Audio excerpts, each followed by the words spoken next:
Hoje no Cartório Contemporâneo. Falaremos também sobre segurança jurídica.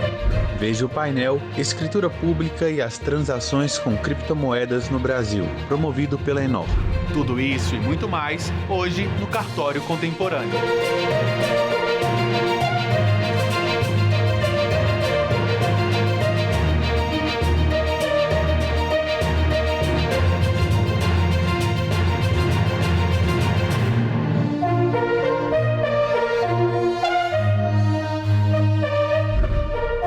Titular do 4º Ofício de Registro de Imóveis do Rio de Janeiro, Alexis Cavicchini conversou conosco sobre a Enor, Escola Nacional de Notários e Registradores.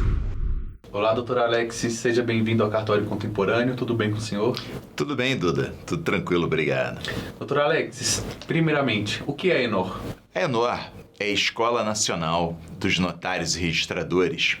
A Enor é mantida pela Anoreg-BR e também pela CNR-BR, pela Confederação Nacional dos Notários e Registradores do Brasil. Ela é uma escola que é aberta a todos os notários e registradores e todos aqueles que trabalham na área de cartórios e possui diversos cursos de interesse dos notários e registradores e também dos prepostos, que são aquelas pessoas que trabalham nos cartórios extrajudiciais. E qual a finalidade dessa escola?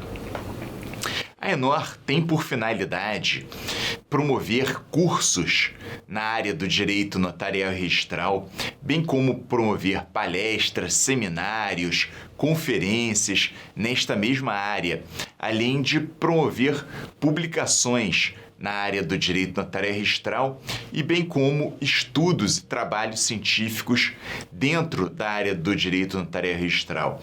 Além disso, existe o programa de pós-graduação da própria Enor, bem como existe o objetivo institucional de, no futuro, a Enor tornar-se uma universidade ou uma faculdade, conforme a aprovação das autoridades competentes. Quais cursos que a Enor possui? A Enor atualmente possui uma vasta gama de cursos. Entre os cursos que a Enor possui está o curso de pós-graduação em Direito Notarial e Registral.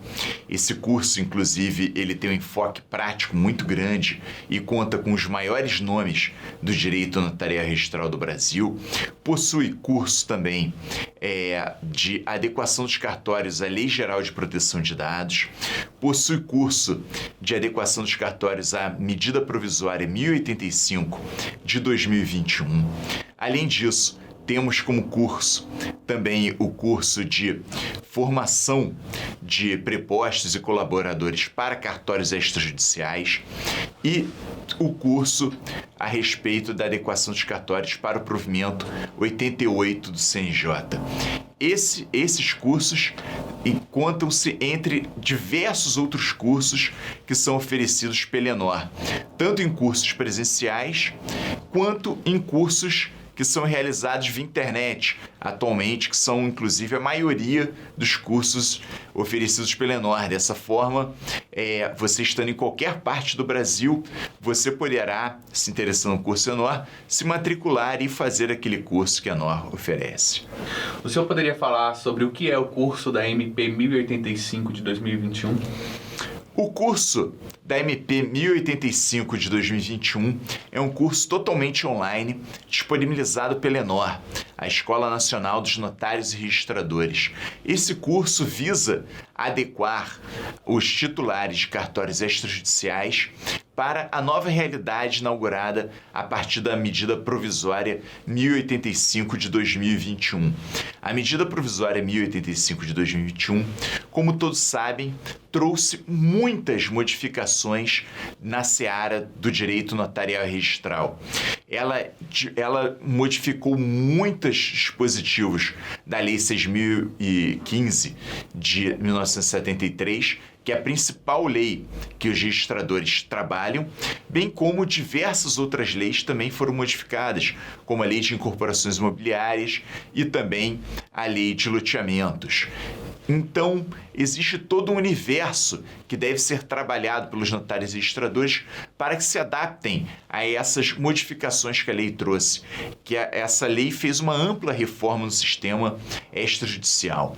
Dessa forma, a Enor preparou o curso para que você possa, no seu cartório, se adaptar e implementar as novidades trazidas por essa lei. E o que é o curso de pós-graduação em Direito Notarial e Registral? A Enor, a Escola Nacional dos Notários e Registradores, tem a honra e o prazer de oferecer o curso de pós-graduação em Direito Notarial e Registral. O curso de pós-graduação em Direito Notarial e Registral é o curso de pós-graduação oficial da CNR e da ANOREG-BR, ou seja, o curso oficial da Confederação Nacional dos Notários e Registradores e da Associação Nacional dos Notários e Registradores do Brasil. Esse curso de pós-graduação possui certificação do MEC e também possui os melhores professores e os melhores profissionais como professores do curso, ministrando as aulas. Este curso ele possui a duração total de 1 ano e irá tratar de todos os temas mais atuais dentro da área notarial e registral, bem como irá preparar quem cursa o curso para que atue na área notarial e registral, mesmo que seja uma pessoa de fora da área. Por exemplo, muitas vezes um advogado queira atuar, por exemplo, na área notarial e registral e dando as melhores informações, os melhores instrumentos para que a pessoa saiba atuar nessa área.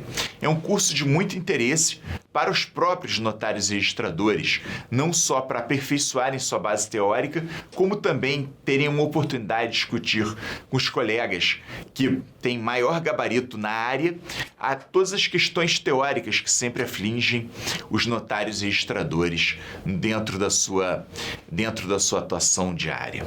O que é o curso de mediação e conciliação no extrajudicial? O curso de mediação e conciliação no extrajudicial é um curso que pretende preparar os notários e registradores, e também os seus prepostos, para que atuem na seara da mediação e da conciliação, ou seja, que eles possam fazer mediação e conciliação dentro dos cartórios.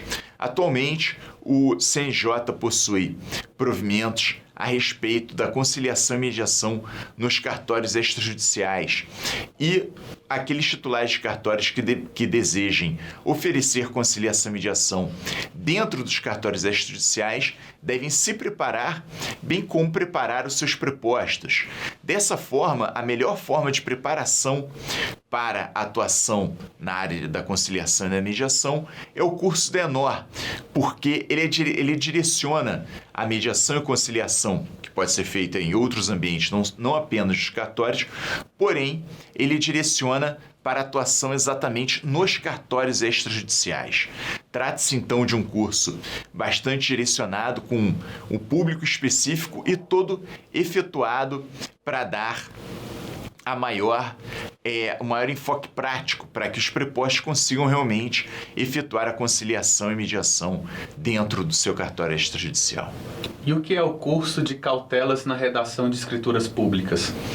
O curso de cautelas na redação de escrituras públicas é um curso bastante interessante e um curso inovador que muitos colegas, especialmente tabeliães de notas, demandavam há muito tempo e não existia ainda. As escrituras públicas possuem um linguajar próprio. As escrituras públicas possuem necessidades jurídicas próprias que devem ser analisadas quando da redação da escritura pública. E os escreventes, eles devem estar preparados para redigir com clareza e redigir da forma jurídica as escrituras públicas. Porém, muitas pessoas não possuem a preparação jurídica necessária e não possuem também, muitas vezes, a preparação dentro dos ditames da língua portuguesa, a parte formal da língua portuguesa. Dessa forma, o curso de redação de cautelas na redação de escrituras públicas pretende preparar os prepostos para que saibam tanto a parte jurídica quanto a parte de língua portuguesa, saibam fazer com clareza e saibam fazer com perfeição. O que é o curso do provimento 88 do CNJ? O curso do provimento 88 CNJ é mais um curso oferecido pela ENOR, a Escola Nacional dos Notários e Registradores. Neste curso, você saberá como implementar de forma eficaz os ditames do provimento 88 do CNJ. O provimento 88 do CNJ é o provimento que regulamenta a prevenção à lavagem de dinheiro, ou seja, como que devem atuar os notários e registradores para atuar contra a lavagem de dinheiro dentro de cartórios extrajudiciais, ou seja, que os cartórios extrajudiciais não sejam utilizados como veículo para a lavagem de dinheiro. E o provimento 88 CNJ é bastante detalhado, traz muitas regras que devem ser cumpridas pelos notários e registradores para prevenir a lavagem de dinheiro de forma eficaz e fazer a informação às autoridades competentes, informar suspeitas de lavagem de dinheiro às autoridades competentes. Dessa forma, o curso visa formar tanto o titular de cartório quanto os prepostos de titular dentro do âmbito da prevenção da lavagem de dinheiro regulamentada pelo CNJ e de forma eficaz, com que implementem realmente na prática a prevenção à lavagem de dinheiro no âmbito do cartório extrajudicial. O que é o curso de formação em Direito Notarial e Registral para escreventes e colaboradores? O curso de formação em Direito Notarial e Registral para escreventes e colaboradores é mais um curso oferecido pela ENOR, a Escola Nacional dos Notários e Registradores. Esse curso possui por objeto formar os escreventes e formar colaboradores para trabalhar em cartórios extrajudiciais. Como todos sabemos, a mão de obra especializada que trabalha em cartórios extrajudiciais é muito pequena, uma vez que não existem no mercado cursos de formação a esses colaboradores.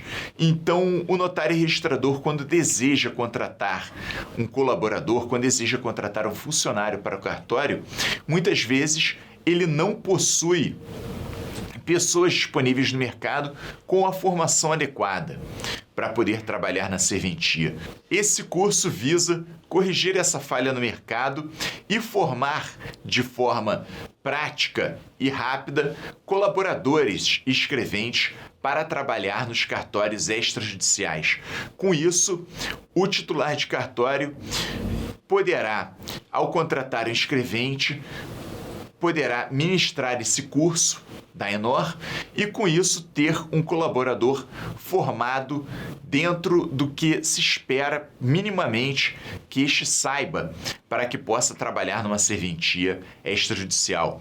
Além disso, o curso serve também para que o titular de cartório consiga fazer uma revisão, uma reciclagem seus funcionários. Muitas vezes o funcionário já trabalha há anos no cartório, mas precisa de uma reciclagem ou precisa mesmo de revisar tudo aquilo que ele está fazendo, ou mesmo de uma base teórica para saber melhor compreender o que é aquilo que ele está fazendo no âmbito do cartório extrajudicial. Doutor Alexis, muito obrigado pela entrevista. Muito obrigado. Seja sempre bem-vindo ao Cartório Contemporâneo. Muito obrigado.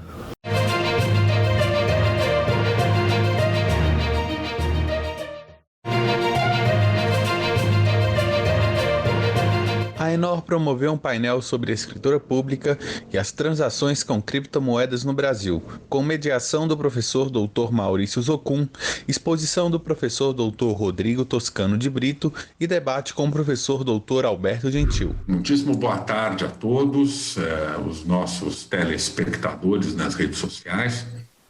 Nós estamos participando do 11º Fórum Internacional de Integração Jurídica. Este é o painel no qual nós debateremos a escritura pública e as transações com criptomoedas no Brasil.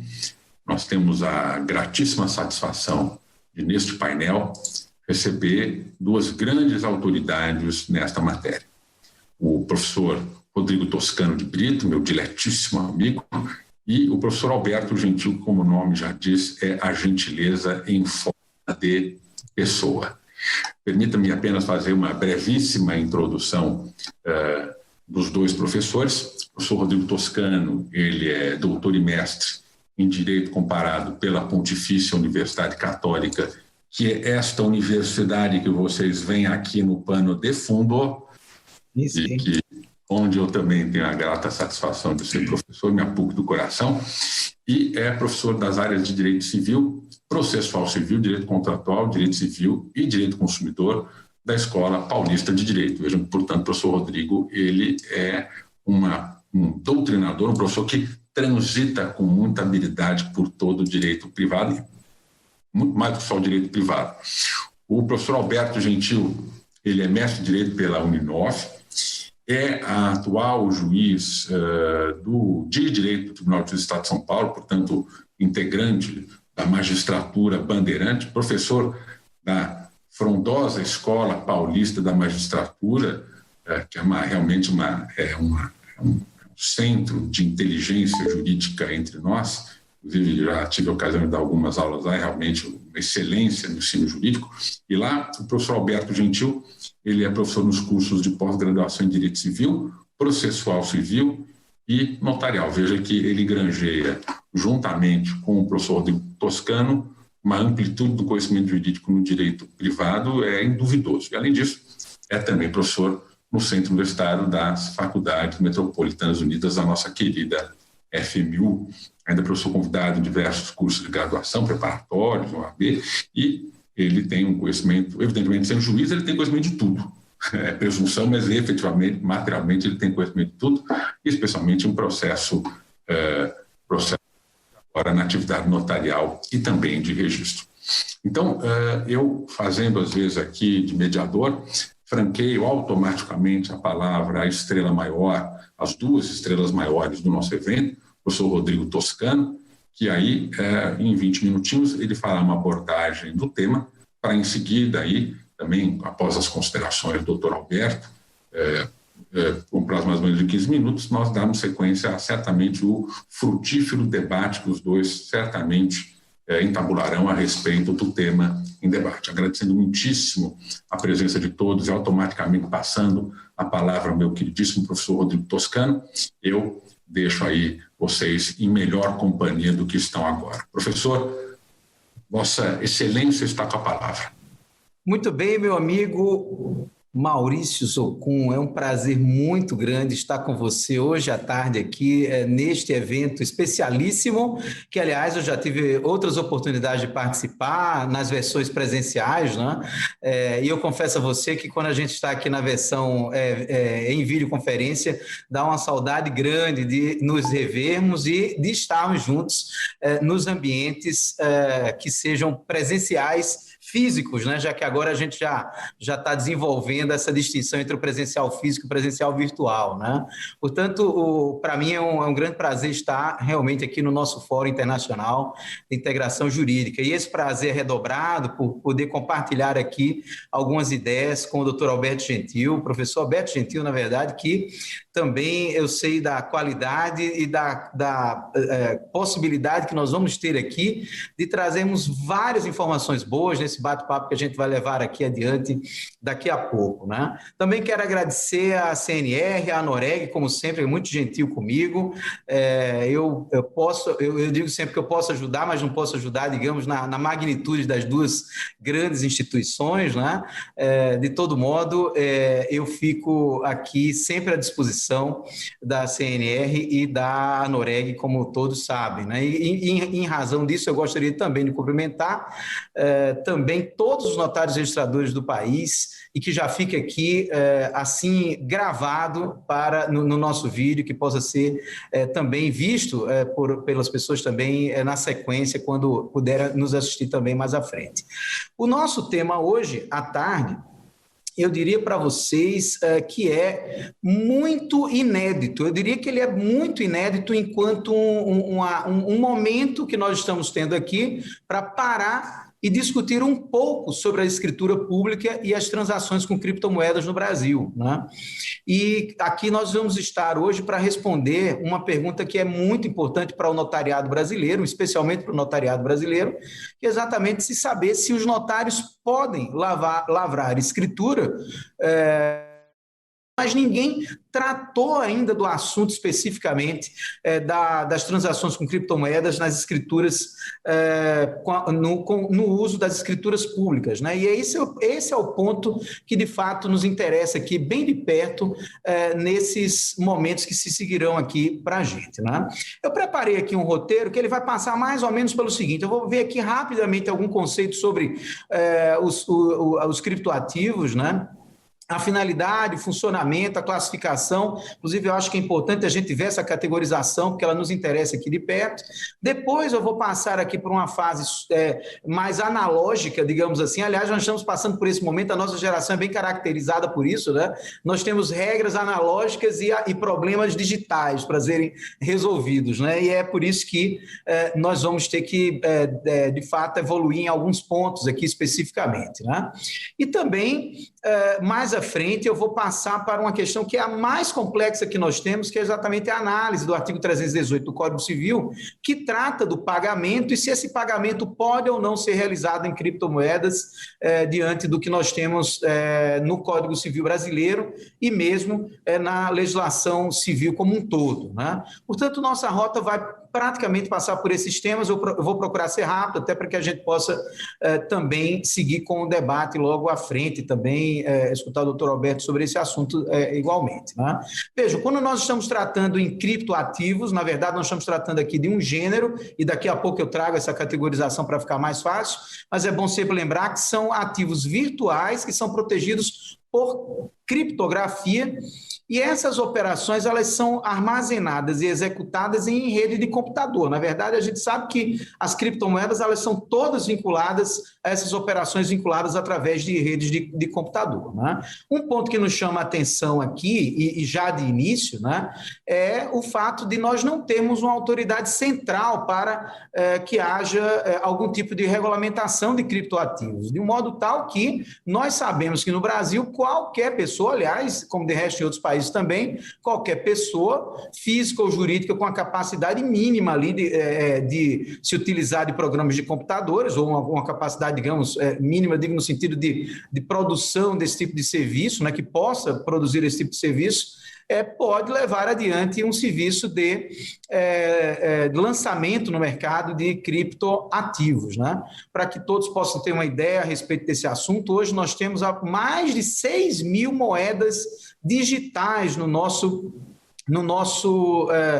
de conhecimento no âmbito da internet, né? Mais de 6 mil moedas, e, na verdade, não há, no caso brasileiro, nenhum impeditivo normativo para a criação de um criptoativo, né? Eu tive a curiosidade ainda agora há pouco, antes de entrar aqui na nossa sala virtual, de checar como é que estavam as cotações de algumas dessas criptomoedas hoje, de alguns criptoativos, especificamente criptomoedas, como eu vou fazer questão de mostrar para vocês um pouquinho mais na frente, né? E para vocês terem ideia, hoje o dólar está custando, ainda agora há pouco estava custando R$ 5,60, e o Bitcoin hoje chegou a R$ 68.616,19, um Bitcoin, que é um dos criptoativos, uma das criptomoedas que nós temos no nosso cardápio, que é bastante amplo também, né? Outras tantas existem, são várias outras. Uma delas também que me chamou a atenção em termos de valor foi a Ethereum, que está custando hoje R$ 2.109,23, né? Muito bem. A grande finalidade desses criptoativos, quando eles foram criados, surgiram justamente com a intenção de permitir que as empresas pudessem realizar sistemas de pagamento sem que houvesse necessidade de intermediação de instituição financeira. A ideia basicamente era essa. E todo o arcabouço de proteção que há em torno dos criptoativos, na verdade, existe em razão de tecnologia de registro descentralizado, né? Portanto, é feito uma espécie assim de tipo de contabilidade ou livro-razão distribuído em uma rede ponto a ponto, peer-to-peer, né, de computadores, justamente para dar essa segurança. Na verdade, se utiliza mesmo por trás, o pano de fundo disso são a utilização do blockchain, como a gente sabe, que são usados para esse tipo de serviço especificamente. É a partir daí que a gente cria um certo ambiente de segurança, ou como os especialistas em informática dizem, há realmente um sistema de segurança bem claro criado em torno deste tipo de serviço, né?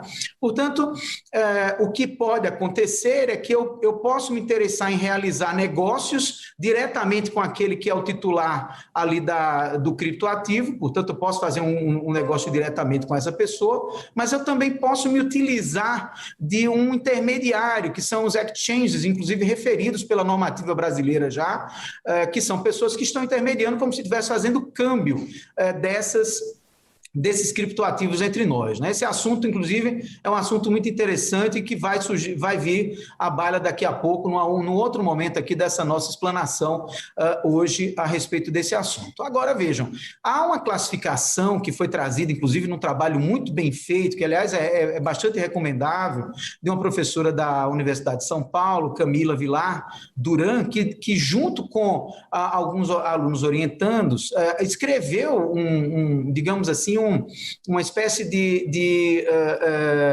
uma recomendação para o parlamento brasileiro tratar dos assuntos relacionados aos criptoativos de um modo técnico e que possa ser útil justamente para a evolução dessa legislação que nós vamos precisar ter muito proximamente de modo bem claro a essas alturas, né? E nesse estudo que foi realizado, de fato foi um dos poucos estudos que eu vi que há uma categorização dos criptoativos, inclusive falando do criptoativo de troca e ou pagamento, que é o que a gente normalmente chama de criptomoeda, como é o caso do Bitcoin, né?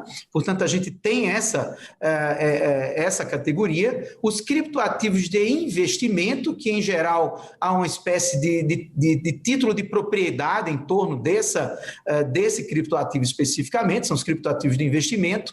O criptoativo de utilidade, que é o criptoativo que permite o acesso a produtos específicos e serviços específicos, né? Que você pode, por exemplo, utilizar para fazer compras nas nuvens, né? Ou participar de jogos virtuais, enfim, que também é utilizado com essa finalidade. E os criptoativos híbridos, que, na verdade, acabam também sendo utilizados para o pagamento ou troca, como é previsto, como foi inclusive referido nesse trabalho que foi desenvolvido pela professora Camila Vilar Duran, que mais uma vez eu recomendo aqui.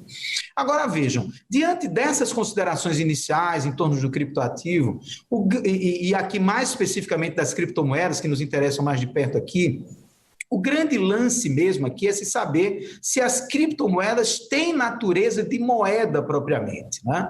E mesmo neste trabalho da professora Camila, ficou muito esclarecido que as criptomoedas não são propriamente uma moeda. E esse ponto me interessa muito, em razão da conclusão que eu quero chegar daqui a pouco. Por que elas não são moedas? Porque elas não detêm um atributo jurídico de um poder liberatório do pagamento, do ponto de vista do próprio pagamento, do conceito de pagamento que nós temos na nossa legislação civil, né? E a gente sabe que, em razão da proteção da soberania nacional, a moeda é um aspecto importante da proteção da soberania nacional, e nós temos duas normas especificamente, fora do Plano Real, nós temos duas normas especificamente que tratam sobre a proteção da moeda nacional, portanto, do real, né? Que se dá lá na Lei 9.069, de 95, e também no Decreto-Lei 857, de 69, que trata dessa proteção que a gente acaba tendo também hoje no próprio Código Civil, como eu quero mostrar para vocês também daqui a pouco. Portanto, a rigor, nós não temos uma moeda, nós só teríamos uma moeda criptografada, formal, digamos assim, oficial brasileira, se por acaso o Banco Central do Brasil fizesse uso dessa forma especificamente de pagamento, né? E não é o caso.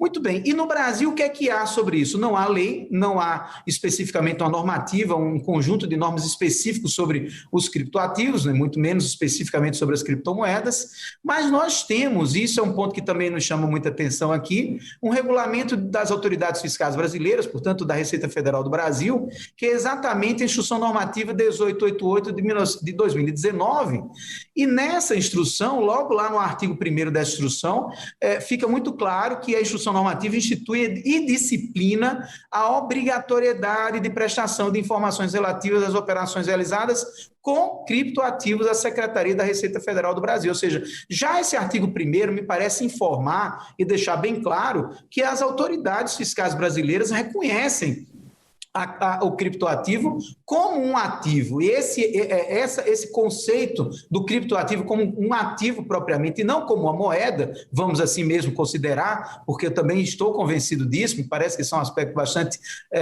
claro a essas alturas, né? Mas, no mínimo, aqui o Estado brasileiro está reconhecendo que nós precisamos dar conta dos criptoativos. E nesta mesma instrução normativa da Receita Federal do Brasil, portanto, a 1888 de 2019, fica claro também dois conceitos que são usados, inclusive no artigo 5º dessa normativa. O primeiro, o conceito do próprio criptoativo, né? E ali dizendo que a representação digital de valor é denominada em sua própria unidade de conta, cujo preço pode ser expresso em moeda soberana local ou estrangeira e que pode ser transacionada eletronicamente. Esse é um conceito que chama atenção. E o conceito também de exchange de criptoativo, ou seja, a presença, admitindo inclusive aqui a presença desse intermediário que pode fazer a intermediação de compra e negócios que envolvam o criptoativo propriamente no Brasil. E a Receita Federal, portanto, já conhece esse mecanismo. E o que mais chama atenção na Instrução Normativa 1888 é que lá no artigo 6º fica claro também que fica obrigada a prestação das informações a que se refere o artigo 1º, portanto, as empresas e as pessoas físicas, portanto, pessoas físicas e jurídicas no Brasil, são obrigados a prestar informação sobre os criptoativos, né?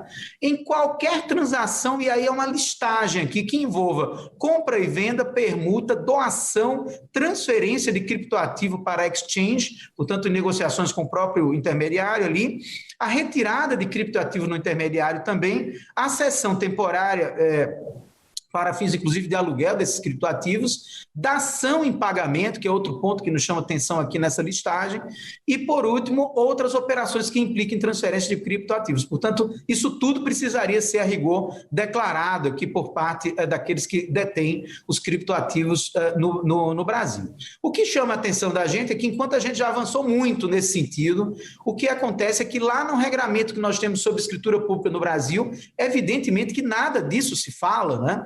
O próprio artigo 215, que é do Código Civil, que é um artigo de 2002, e, na verdade, um artigo que tem um histórico muito ainda mais antigo do que o próprio ano de 2002, em razão da tramitação longa do Código Civil no Parlamento, né? Mas ali no artigo 215, que trata das exigências sobre escritura pública, evidentemente que não se traz nenhum tipo de entrave, nenhum tipo de limitação que possa ter chamado a atenção da gente no sentido de não poder se realizar negociações que envolvam as criptomoedas. O único ponto que chama atenção é que no parágrafo 1º desse artigo 215 fica bem claro que a escritura ela deve conter uma manifestação clara da vontade das partes que estão ali participando daquele determinado negócio jurídico, né?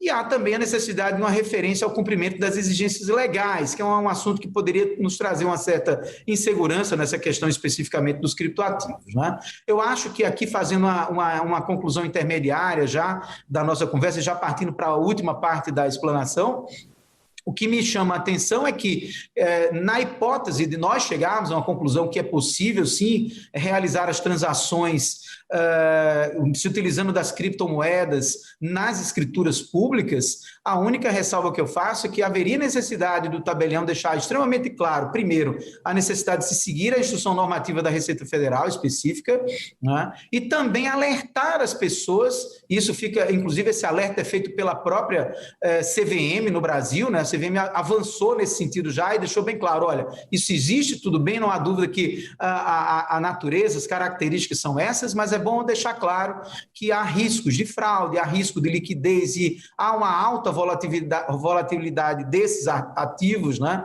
Existem riscos específicos de não regulamentação exatamente agora, não só no Brasil, mas também em outros países, né? E também há os próprios riscos cibernéticos, que a gente sabe, de fato, que podem levar a algum tipo de insegurança. Para a gente encerrar aqui todo esse ponto que eu estou levantando, eu quero tocar no ponto mais, digamos, sensível de todos. É que no artigo 318 do nosso Código Civil, ele diz bem claramente que são nulas as convenções de pagamento em ouro ou em moeda estrangeira, bem como para compensar a diferença entre o valor desta e o da moeda nacional, excetuados os casos previstos na legislação especial. E o que é que acontece aqui? Toda a doutrina tradicional no Brasil vê essa norma como uma norma de ordem pública, uma norma que é posta no nosso Código Civil, no nosso sistema especificamente, para proteger a nossa soberania. A moeda é uma das expressões da nossa soberania, claro, né? E, portanto, a gente não poderia alterar o conteúdo, a finalidade, o princípio dessa regra. E é aqui onde está o ponto mais importante. Inclusive, mais recentemente, numa discussão que nós tivemos no nosso grupo de estudo na Universidade Federal de Pernambuco, da qual também a Universidade Federal da Paraíba, a qual eu estou vinculado, faz parte, né? E nesse grupo de estudos houve um desenvolvimento muito grande dessa temática num determinado momento que nós separamos para isso, e o professor Paulo Lobo, que é o nosso líder do grupo, né, deixa claro, inclusive, que a adoção de qualquer outra moeda importaria a nulidade do negócio jurídico em razão do artigo 318 do nosso Código Civil e cumulado ali com a expressão que nós temos lá no artigo 166, inciso 6º, que trata das nulidades de modo geral, né? O grande lance aqui agora é o seguinte: eu posso ou não posso fazer transações que envolvam as criptomoedas com escritura pública? Ora, se as criptomoedas elas forem tidas à luz de um conceito de ativo, eu não vejo problema nenhum em se realizar permutas com as criptomoedas e com os outros ativos que sejam. Por exemplo, o imóvel por criptomoeda, por exemplo, não me parece que há impedimento nenhum na legislação brasileira, apesar de compreender essas ressalvas que são feitas em torno do próprio artigo 318 do Código Civil. Mas me parece que aqui não se está tratando especificamente de moeda, mas sim de troca de um ativo por outro. E sendo troca de um ativo por outro, eu não viria problema nenhum. Ademais disso, eu também já estive analisando várias empresas da construção civil, por exemplo, aqui usando exemplos, na verdade, exemplos sobre esse assunto, várias empresas da construção civil já estão aceitando criptomoedas como parte de pagamento do imóvel. E a gente não vai poder, evidentemente, ficar para trás. Eu digo, nós juristas não vamos poder ficar para trás de uma pressão que é feita propriamente pelo mercado. Nós vamos ter que criar uma solução para isso. E nessas soluções eu já vi que uma parte dessas empresas, o que é que elas estão fazendo? Com medo de ser alcançada por uma eventual nulidade do próprio artigo 318, pelo menos isso não fica muito estampado, mas parece que é isso que deixa essa sensação que deixa se passar nas transações que são feitas assim. As ofertas que são feitas com a utilização das criptomoedas se dá exatamente com a presença do intermediário, ou seja, você me paga com criptomoeda, mas no meio da nossa transação eu vou ter um intermediário que troca a sua criptomoeda por real e você me paga finalisticamente com real, ou seja, afinal de contas o pagamento do imóvel não é feito mesmo com criptomoeda, mas sim com a moeda real, né? Me parece que isso é um mecanismo de sair dessa rota, digamos assim, de confronto lá do próprio artigo 318, mas mesmo assim eu vou concluir agora essa explanação dizendo para vocês o seguinte, que acho possível sim que existam as escrituras com permuta de ativos, ou seja, ativos, criptoativos por outros bens, por outras coisas, digamos assim, né? Porque não me parece que isso esteja proibido, inclusive, aliás, não está proibido, e me parece até que está referido expressamente na instrução normativa a qual eu mencionei aqui, né? E também acho que nessa modalidade que a gente viu está mais em prática, de utilização de vendas, por exemplo, de imóvel com a participação de intermediários, fazendo a troca do criptoativo pelo valor em real para se pagar a construtora, por exemplo, me parece que aqui não há nenhum problema em torno desse assunto, apenas as questões eventualmente tributárias que surjam disso, eu acho que vão precisar ficar esclarecidas na escritura e acho que o tabelião devesse realmente esclarecer isso de um modo bem transparente ali nas cláusulas contratuais que se sigam. Bom, a última ressalva que eu faço é que eu sei do problema que nós estamos diante dele, nós estamos aqui diante de uma questão, Maurício, bem complexa mesmo. Alberto, eu também sei que não é um assunto muito fácil para todos nós, mas me parece que o debate é sempre bom, serve para desenvolver esses temas. Eu imagino ter concluído aqui com mais ou menos a ideia que eu gostaria de passar. Maurício, olha, muito obrigado pela atenção de ter deixado passar um pouquinho, mas eu vi que essa parte final me parecia mais importante aqui na nossa conversa.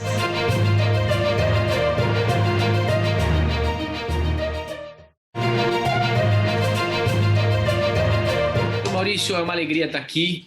Eu fico muito feliz de poder estar nesse evento tão grandioso, na companhia de dois professores aí extremamente renomados. Maurício, muito obrigado. Rodrigo, é uma alegria estar aqui com o senhor, ouvindo o senhor. Nós aqui optamos por fazer um painel até muito mais aconchegante, dispensando o uso formal da gravata. Eu vou tentar ser muito breve nas minhas colocações, já deixando aqui um grande abraço a todos da escola, a todos CNR, também da Anoreg. Para mim realmente, aqui na pessoa do Dr. Cláudio, Dr. Rodrigo, doutora Fernanda, muito alegre essa nossa troca de experiências, ainda que de uma maneira virtual, não tão próxima, mas sem dúvida alguma, com o calor virtual possível que podemos aqui trocar. Eu vou ser muito objetivo. O tema realmente é extremamente novo. Eu acho que a gente vem andando administrativamente com algumas posturas de aproximação, eu acho que não só do Brasil com o mundo, mas do Brasil com o próprio Brasil, que já é um país continental, e autorizando aí uma série de lavraturas de atos, talvez com um amparo em ato administrativo. Eu confesso que eu tenho um pouco de desconforto em relação a alguns atos administrativos que acabam assumindo ou substituindo ou até contrariando textos expressos de lei. Acho que a gente fica aí numa situação às vezes um pouco desconfortável, mas vou tentar enfrentar o tema da seguinte forma. Bitcoin, uma das criptomoedas, já foi encarado em expediente próprio em São Paulo em 2018, especificamente em janeiro de 2018, no processo administrativo 1694. Qual era o tema em debate? O tema em debate era a possibilidade ou não de recebimento de emolumentos por Bitcoin. Foi esse o tema tratado pela Corregedoria. E aí, exatamente, me valendo dos argumentos utilizados no parecer e também fazendo aqui uma análise, talvez, dos mesmos dispositivos legais, falando um pouquinho do 215, falando um pouquinho do artigo 318 do Código Civil, a conclusão que foi chegada pelo corregedor à época, parecer da Corregedoria, dos juízes assessores e conclusão do desembargador Geraldo Pinheiro Franco, foi de impossibilidade da utilização de Bitcoin para pagamento dos emolumentos, porque a lei é expressa no tocante a emolumentos expressos em moeda corrente do país. E aí, em consonância com o artigo 318, foi concluído que na ausência, ainda que com uma tendência jurisprudencial, de compreensão de que os negócios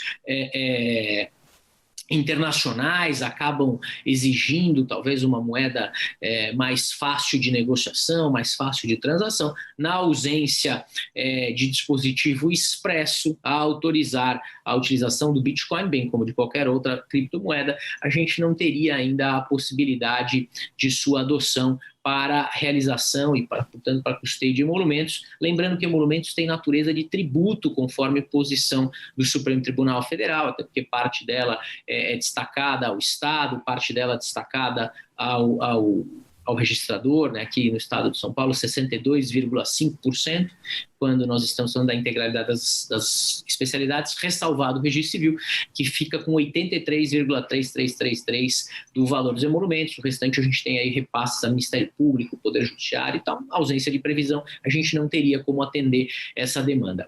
Acho que o ponto é, precisamos ter uma normativa? A meu ver, sim, precisamos. Agora, eu acho que a gente precisa ter um amparo um pouco maior. Por exemplo, o e-notariado, provimento 100/2020 do CNJ. É uma boa providência? Eu vou dizer, é uma ótima providência.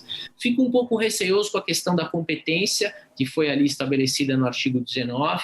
Acho que talvez a gente precisasse de um suporte legislativo para isso. Acho que o anseio e as necessidades do mercado, por vezes, andam em descompasso com as nossas reformas legislativas, com o nosso caminhar legislativo, mas eu também não sei até que momento esse protagonismo de ato administrativo para substituição das dificuldades, por assim dizer, da nossa normativa nacional poderiam ser realizadas. Muda-se o protagonista e talvez o ato administrativo caminhe para o outro lado. E será que todo um aparelhamento que não foi feito, de repente, pelo notário ou pelo mercado, não ficaria fragilizado? Eu tenho algumas ressalvas. Na compreensão do trabalho que o senhor trouxe, que eu confesso que eu desconhecia, da professora Camila, a respeito da conclusão de que o Bitcoin não são moedas por falta desse atributo, né, do efeito liberatório para fins de pagamento, eu acho que fortalece ainda mais essa impossibilidade de utilização como moeda.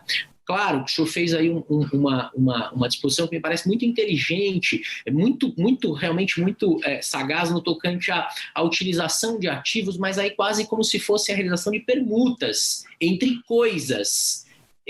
O que me parece ok, razoável, mas não como forma de utilização de moeda para fins de pagamento, mas permuta entre coisas para liquidação de obrigações. Acho que talvez esse seja o caminho mais saudável na ausência de uma previsão legislativa. Então, nesse ponto, comungo com a preocupação e já fico aqui realmente deixando o meu parabéns pela exposição nesse sentido, perfeito, incrível.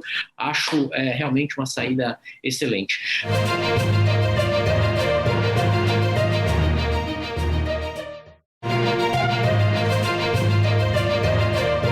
Que algumas dúvidas me assaltaram no espírito, né?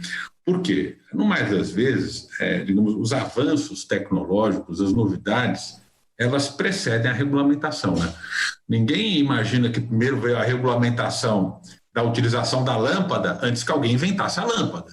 Portanto, nós sempre estamos um passo atrás de qualquer espécie de regulamentação a respeito das novidades. Tanto essa é verdade, isso eu vou puxar pelo meu campo, mas já vou lhe dar a palavra com uma pergunta, é que a Lei de Liberdade Econômica, recentemente editada agora no atual governo, ela justamente identifica isso, né?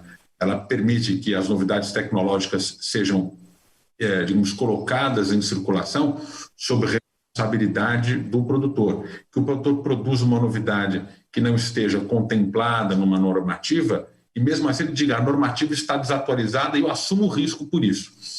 Então, Rodrigo, qual que lhe parece que sejam os desafios que certamente serão enfrentados pelo Conselho Nacional de Justiça e pelos tribunais de justiça, pelas suas corregedorias e até mesmo pelo nosso parlamento, para que, digamos, esta imperiosa necessidade de produção normativa e regulamentadora não seja um elemento que, por um lado, acabe sendo um obstáculo ao desenvolvimento das atividades empresariais, mas, de outro lado, também não acarrete umbilicalmente a criação de segurança jurídica. Nesse, digamos, no encontro entre o mar e a pedra, qual você imagina que seja o caminho adequado que deva ser adotado?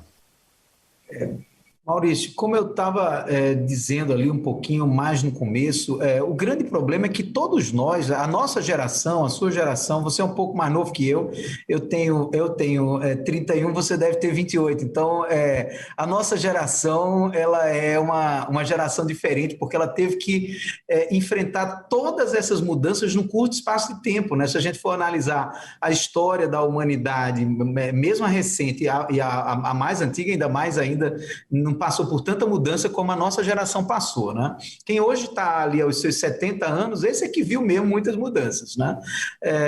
Mas nós que estamos aí na casa dos 40, né, mais ou menos, né? Nós vimos já muita coisa. E o grande desafio da gente nós realmente construímos normas, eu ainda agora brincava com isso, analógicas, e nossos problemas não são mais analógicos, né? Há exemplo dessa questão, né? Os criptoativos, a utilização dos criptoativos, ela é uma realidade. Não há mais como a gente não levar isso em consideração. E não há sentido nenhum em deixar, por exemplo, o notariado brasileiro alijado dessa realidade.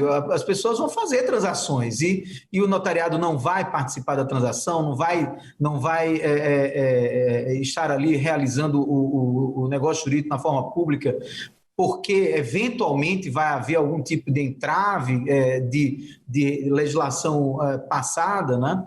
Eu acho que realmente o nosso principal desafio hoje é a construção de uma lei que deixe mais esclarecido, realmente, esclarecida toda essa circunstância que a gente tratou aqui, inclusive durante essa nossa fala. Existem 2 projetos, né? Pelo menos 2 projetos, existem outros projetos, mas 2 projetos que são bem emblemáticos nesse sentido, que é o projeto 2060 de 2019 e o 2303 de 2015, que já tratam sobre esses conceitos todos, e eu acho que a única solução que a gente vai ter para estabilizar, ainda agora há pouco, eu estava ouvindo aqui Alberto, ele tocou num assunto que eu na verdade, também concordo plenamente, né? O desafio prático hoje do notariado por enquanto, ter um certo receio, digamos assim, de realizar o negócio jurídico, realizar o negócio jurídico que envolva a criptomoeda, né? Esse receio muito mais em razão das normativas das corregedorias e do próprio CNJ, né? Do que propriamente da legislação civil, porque eu analisando a legislação civil, e se há algo, se no mínimo há uma titularidade em torno da criptomoeda, no mínimo há essa titularidade, e é um direito, se eu estou trocando esse direito, ou estou trocando uma coisa, um ativo, que seja lá do jeito da forma como a gente for conceituar, todos estão conceituando como ativo, né? A possibilidade de permuta, pelo menos, me parece muito clara. Esse ponto me parece muito claro. O grande desafio que eu acho que nós temos pela frente é conseguir passar essa possibilidade no nosso parlamento. Isso porque nós também sabemos que nesse ambiente das criptomoedas, dos criptoativos de modo geral, né, há um descompasso muito grande entre o que as pessoas têm de conhecimento, as pessoas do mundo normal, digamos assim, como eu, como você, que vamos nos utilizarmos disso aí de modo mais indireto, né, para realizar compras, enfim, ou mesmo investir no nosso patrimônio. E isso cria realmente um gap muito grande em relação ao que se desenvolve. Esse espaço que há acaba sendo um espaço muito frondoso para fraude, não há dúvida nenhuma, né? E aí é onde está um outro desafio grande. Eu acho que é tentar evitar a fraude, ensinar as pessoas como se precaver disso, né?